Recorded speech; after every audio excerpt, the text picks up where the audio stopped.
नया बजट जो लागू हुआ था उससे लग रहा है कि देश की आर्थिक व्यवस्था जो है उसमें सुधार होगा।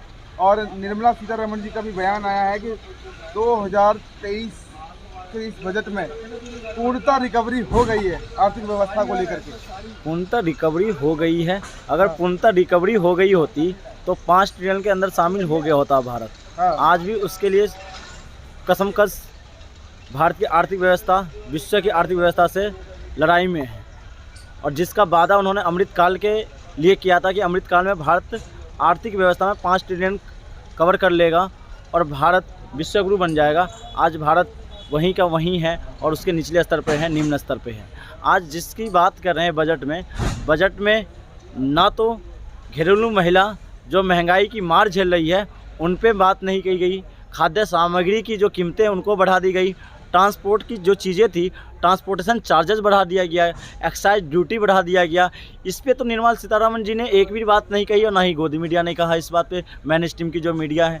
और आप कह रहे हैं कि रिकवरी भी हो गया और अनुमान भी दे दिया आपने कि भारत की आर्थिक व्यवस्था आने वाला जो छमाही है उसमें इससे भी बेटर होगा। अरे भाई आपने पिछले बजट में ये कहा था कि भारत को जो जीडीपी है वो 8.5% रहेगी और आके अटक गई 6.5% पे।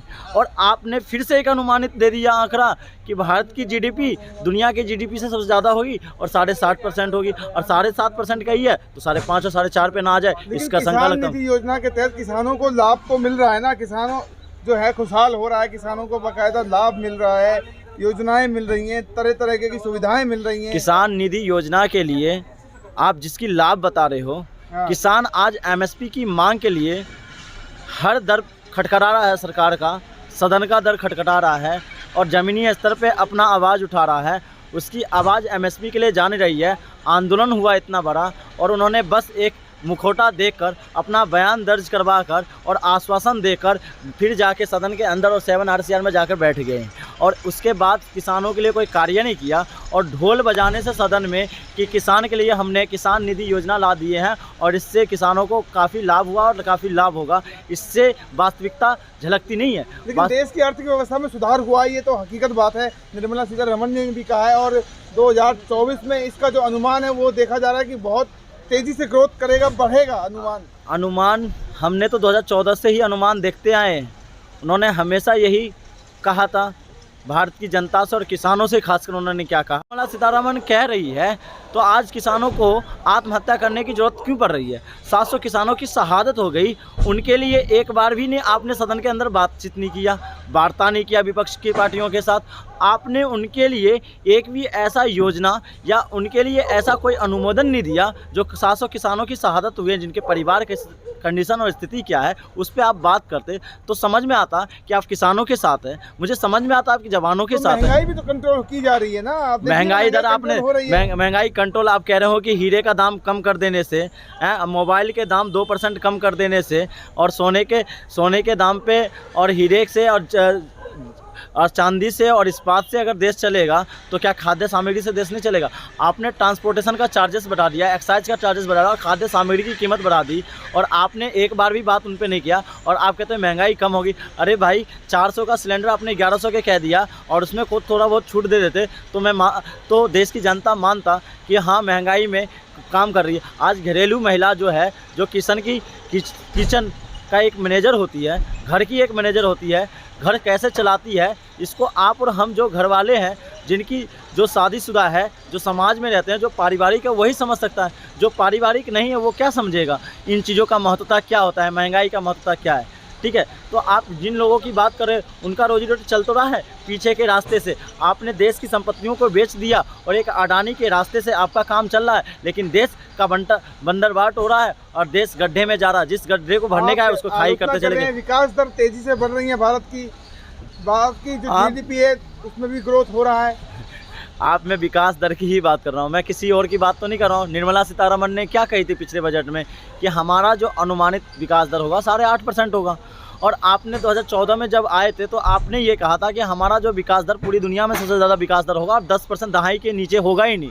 जब दहाई के नीचे कांग्रेस के टाइम पे गया था तो आप हर बजट के बाद सड़क पे उतर जाते थे और आप वाहवाही करते थे किसकी, अपनी जनता के लिए, और उसका टास्क करते थे सरकार की। तो उस टाइम जनता इसी वजह से आपको सत्ता में लाई, लेकिन आज तो आपका दहाई का आंकड़ा तो टच ही नहीं कर पाया है। और आप दहाई के आंकड़ा टच करने की बात करते हो, आप अनुमानित जो आंकड़ा तो उसमें भी नहीं लाते हैं और आप कहते हो जीडीपी बढ़ रही है। अब कौन सी जीडीपी की बात करता हूँ वो तो मुझे भी नहीं समझ में आ रहा, देश की जनता को भी नहीं समझ में आ रहा। आपको नहीं लगता कि देश की आर्थिक व्यवस्था में सुधार हो रहा है? देश की आर्थिक व्यवस्था में जो अनुमान दिया जाता है ना बॉस, हमारा जो पंचवर्षीय योजना होता है, पंचवर्षीय योजना में विभिन्न जो योजना नीति आयोग है और विभिन्न जो योजना के जो लोग बैठते हैं, सेक्रेटरीज के लोग बैठते हैं, जो भिन्न आयोग के लोग बैठते हैं, वो अनुमान कर लेते हैं 5 साल में हमारा देश कहाँ होगा। और हमारा देश का जो आंकड़ा लगाया गया था 2014 से पहले, ये लगाया गया था कि 2022 तक हमारा देश 5 ट्रिलियन कवर कर लेगा। लेकिन आज उसकी स्थिति क्या है कि हम 5 ट्रिलियन में आ ही नहीं पाए और हम आज भी उसकी लड़ाई लड़ रहे हैं और उसके लिए जा रहे हैं। और दूसरी बात देख लो, पिछले हफ्ते क्या हो गया, गौतम अडानी जी की ही बात ले लेता हूँ मैं। आपने उसी समावेश को बनाए रखने के लिए PSUs का गठन किया गया था देश की आर्थिक व्यवस्था सुधारने के लिए, और आपने क्या करा 8 साल में, निरंतर सिलेवार तरीके से PSUs को बेचकर एक अडानी के हाथ में दे दिया। और अडानी ने क्या कर दिया, आपको देख लिया, देश को फिर से गड्ढे में ला दिया। आप तो वही थे ना 2013 में जो आप कहते थे कि करेंसी की वैल्यू अगर कम हो जाएगी तो देश की अस्मिता घट जाएगी। अगर आप ही तो चुनाव के अंदर जब रैलियां करते थे तो आप ये कहते थे कि अगर देश में आर्थिक व्यवस्था अगर बिगड़ रही है, आर्थिक व्यवस्था का मतलब ये है कि उद्यमियों का वजूद अगर देश के अंदर बढ़ रहा है, कम हो रहा है, तो देश की हालात और स्थिति आर्थिक व्यवस्था में कहीं कहीं वैश्विक में देश पीछे चलता जा रहा है। और देश पीछे जा रहा है तो देश की जनता पीछे जा रही है। तो आज तो वही हो रहा है, उद्यमियों में भी आपके एक ही 2 उद्यमी आगे बढ़ रहे हैं और उन उद्यमियों पे आरोप लग जाए तो उनके भी आंकड़े नीचे चले जा रहे हैं। बाकी उद्यमी कहाँ है देश के अंदर? गरीब मजदूर जो है खुशहाल है और युवा भी इस समय काफी खुश है मोदी सरकार से। युवा खुश तो है, आप कह रहे हो युवा खुश है मोदी से, युवाओं से मोदी जी खुश है कि युवा को आप ये कह दे रहे हो प्रेस कॉन्फ्रेंस करके हर उसमें मन की बात में कि युवाओं को रोजगार है, युवा तो कुछ भी कर लेगा अगर उसके अंदर स्किल्स है। अरे भैया, मैं कह रहा हूँ कि आपने जो शैक्षणिक योग्यता बनाया, जो डिग्री की महत्वता दी है, उस डिग्री के आधार पे अगर युवा रोजगार मांगता है तो आप उसे कहते हो कि चाय बेच लो और पकौड़े तल लो। अरे भैया, चाय बेचना और पकौड़े तलना है तो आप शिक्षा बजट पर इतना खर्च क्यों कर रहे हो? फिर तो आप वो घर से ही सीख लेगा, अपनी माता जी से या अपनी बहन जी से या अपने पिताजी से या अपने गार्जियन से सीख लेगा इस कामों को। इसके लिए डिग्री देने की जरूरत नहीं है। अगर डिग्री दे भी रहे हो तो फूड सिक्योरिटी का या ऑडिट का डिग्री दे देते।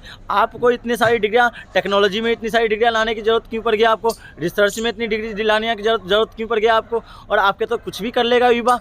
आपको पता होगा पिछली सरकार भले ही देश की जनता ने नकार दिया, भ्रष्टाचार के नाम पर नकारा था, रोजगार के नाम पर आपको आंकड़ा दूंगा ना तो आपको हकीकत निकल के आ जाएगी। उन्होंने क्या कर रखा था, फिक्स कर रखा था, साल दर साल उन्होंने रोजगार हर सेक्टर में फिक्स कर रखा था। फिक्स करने का मतलब क्या है कि इस साल अगर निकलनी है तो भर्ती क्लियर होना है और भर्ती क्लियर करने के बाद ज्वाइनिंग मिलनी है। जैसे बैंकिंग में उन्होंने क्या कर रखा था, IBPS को दे रखा है जिम्मा 10 से 20 हज़ार वैकेंसी करनी ही करनी है, अगर नहीं कर पा रहे हो तो आपके लिए दिक्कत हो जाएगी। ऐसे उन्होंने SSC को कह रखा था, ऐसे उन्होंने UPSC को कह रखा था, ऐसे ने विभिन्न प्रदेशों के जो सरकारें होते उन पर केंद्र सरकार ने जिम्मा डाल गई। अगर आपको सीमित में जो विभिन्न योजना है उसमें भर्तियां निकालनी है। और आज हकीकत यह है कि सारी भर्तियां क्लोज हो गई है और उन्होंने प्राइवेट सेक्टरों पे सौंप दिया और प्राइवेट सेक्टरों में उन लोगों को सौंपा है जो उनके निजी दोस्त है। अरे भैया, निजी दोस्त से देश नहीं चलेगा। निजी दोस्त का आप प्रधानमंत्री नहीं हो, आप प्रधानमंत्री या वित्त मंत्री हो या विभिन्न क्षेत्रों के अगर मंत्री हो तो आप पूरे देश का मंत्री हो, देश की जनता का मंत्री हो, युवाओं का मंत्री हो। आप उसमें चाहे कोई भी हो, चाहे गरीब वर्ग के हो, चाहे मजदूर वर्ग के हो, चाहे वो मेहनत कश के लोग हो, सबके लिए आप मंत्री हो और सबके लिए आप प्रधान हो। तो आपको सबको हित में सबका लिए काम करना है, सबका साथ सबका विकास और सबका विश्वास जो कहते हैं ना, उस पर आप काम तो कीजिए। कर तो रहे हैं। अब देखिए PIB की नई रिपोर्ट आई है, उस रिपोर्ट के अनुसार अगर देखा जाए तो आर्थिक व्यवस्था में सुधार दिखाया जा रहा है और दिखाया जा रहा है किसानों को भी जो है लगातार लाभ बढ़ रहा है, उनका जो उनके लिए लाभ दिया जा रहा है। अगर किसानों की लाभ बढ़ रहा है, मैं उनकी बातों, किसानों की आय दोगुनी होगी क्या? MSP की बात मन गई क्या? आप मंडियों की जो व्यवस्था था उसमें सुधार लाने की बात कह रहे थे कि बिचौले को ख़त्म करने की बात करें, बिचौला ख़त्म हो गया क्या?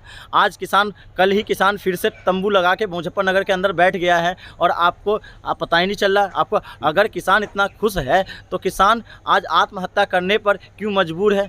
आज दक्षिण से लेकर उत्तर तक किसानों की हालात और स्थिति ये है कि लोन से मरा जा रहा है उसका परिवार, और अपने परिवार के जीवन यापन तक नहीं चला पा रहे हैं। उनके बच्चे वंचित हो जा रहे हैं मेन ज़रूरी जो रिसोर्सेस हैं उनसे, और आप कह रहे हो किसान समृद्ध हो रहा है। अगर भाई किसान समृद्ध हो रहा है तो किसानों की हालात ऐसी क्यों है, इस पर क्यों नहीं विचार कर रहे हो? अगर ऐसी है आपकी योजना, अगर सही है, तो योजना को जो लीड करने वाले जो लोग हैं उन पे आप कार्रवाई क्यों नहीं करो? उन पे कार्रवाई कीजिए, और उन पे कार्रवाई राष्ट्रद्रोह के नाम पर कीजिए अगर आपका योजना अगर वहाँ तक धरातल तक नहीं पहुँच पा रही। लेकिन आप क्या करेंगे, आप बस उसको झाँपने का काम करेंगे। आपने कांग्रेस में और भारतीय जनता पार्टी या किसी तमाम जो क्षेत्रीय पार्टी है उनमें एक यही भिन्नता देखने को मिलता है। मुझे ये भिन्नता देखने को मिलता है कि आप अजय टैनी पे कार्रवाई नहीं करेंगे। मतलब ये है कि आप अपने नेता और अपने मंत्री पे कार्रवाई इसलिए नहीं करेंगे कि आपकी साख, सुनिए, आपकी साख पे बात आ जाएगी। लेकिन आप पिछले सरकारों में देखिएगा जिस पे भी आरोप लगा है भ्रष्टाचारों का, आपको देख लीजिए कॉमनवेल्थ पे घोटाला लगा था, सुरेश कलमारी जी पे, जेल में गए नहीं गए, डी राजा जेल में गए नहीं गए, कनिमोई जेल में गए थे नहीं गए थे, ये तमाम ऐसे जो मंत्री है वो जेल में गए थे नहीं गए थे, ये बताओ। और आपके कितने मंत्री जेल में गए ये तो बता दो मुझे। आपने अपने स्तर पर कितने मंत्रियों पे जांच कराया? आपको पता होगा 100 से ज़्यादा मंत्रियों पर और नेताओं पर, जो विपक्ष के नेता उन पे छापे पड़े, और उन छापों में कुछ निकला ही नहीं, 90% छापों में हैं, और आप अपने नेताओं पर एक छापा नहीं करवाते हैं। तो आपको हकीकत पता चलना चाहिए आप किस सोच के हो और किस विचारधाराओं पर किस चीज़ के लिए आप कार्य कर रहे हो। तो आप देखिए ना, कौशल भारत योजना के तहत युवाओं को ट्रेनिंग दी जाती है, सिखाया जाता है, और ये भी यहाँ तक भी रोजगार दिलाने की गारंटी भी दी जाती है। देखिए उसमें भी अब समाज को जोड़ने का काम किया गया, उस समाज के लोग देंगे। विश्वकर्मा कौशल विकास योजना नाम बदल के कर दिया गया। और जब मैं जाता हूँ ना, आप भी चलिएगा, गरीब मजदूर परिवारों के बच्चे हैं वो भी पढ़ेंगे, रोजगार करेंगे। और मैं कहता रहा हूँ, कलम मांग रहा हूँ, किताब मांग रहा हूँ, और स्किल्स मांग रहा हूँ, और जो चीज़ें हैं वो चीज़ें मांग रहा हूँ। लेकिन आपको पता कौशल विकास योजना का जो जितने सेंटर, अगर सेंटर ढूंढने जाता हूँ ना, दिल्ली में ही चलिएगा तो आपको सेंटर ढूंढने से नहीं मिलेगा। तो आप बच्चे जाए, गूगल पे सर्च मारिए ना, आपको हर जगह मिलेगा। आप कैसी बात कर रहे हैं? गूगल पे सर्च करते हैं ना, तो उनके जो कार्यकारिणी का जो उनके जो रिपोर्ट है, उनके सर्वे जो है ना, सर्वे टीम है उनकी तो आ जाती है। लेकिन मैं वही चीज़ वही जहाँ पे आता है वहीं जाकर पहुँचता हूँ तो वहाँ कोई मकान मिलता है या मुझे कोई ठेली लगाने वाला कोई मजदूर और किसान मिलते हैं। युवा जो है सशक्त हो रहे हैं, कौशल विकास योजना, मैं कह रहा हूँ ये सारे जुमला है क्या ना, जुमले की अगर कोई राजनीति करता है ना तो ये भारतीय जनता पार्टी करते हैं और इनके तमाम नेता करते हैं। जुमला इसलिए कह रहा हूँ, आपने कहा भारत कौशल विकास योजना, मैं कह रहा हूँ भारत कौशल विकास योजना बहुत अच्छी योजना है, लेकिन धरातल पे कहाँ है वो भी तो दिखना चाहिए जनता को और हमारे जैसे नौजवानों को। नौजवान तो भटक रहा है आज भी कौशल विकास योजना के लिए, कौशल विकास योजना के सेंटर के लिए, वहाँ से स्किल मांग रहा है। आज आप पता है आपको, जिस विश्वकर्मा का नाम लिया उस शिल्प समाज का हकीकत यह है कि समाज में उसकी स्थिति निरंतर आर्थिक स्थिति कमज़ोर होती जा रही है, लेकिन उस पर पूरे सरकार कोई काम ही नहीं कर रहा। आपको तो शिल्पकार के लिए एक मंत्रालय भी गठित कर देना चाहिए।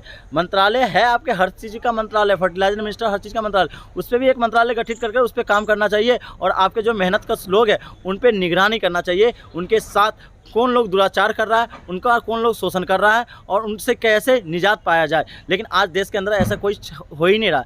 देश बिल्कुल, आज देश दो धाराओं में बट गया। देश दो धाराओं में बटने का कारण मैं ये बता रहा हूँ, एक व्यापारियों में भी दो धाराओं में बटे हुए। कुछ व्यापारी जो उनके निजी दोस्त हैं उनका फ़ायदा तो उठाया जाएगा, लेकिन जो देश की स्थिति है और देश के जो समाज है, जो देश के मेहनत के लोग हैं, उनका शोषण किया जाएगा। उनके टैक्स से उनके पेट भरे जाएंगे, उनके गोद भरे जाएंगे, उनके शेयर खरीदवाए जाएंगे और उनके शेयर से देश की जनता को बिल्कुल शोषण करने का काम, उनको परेशान करने का काम ये सरकार कर रही है।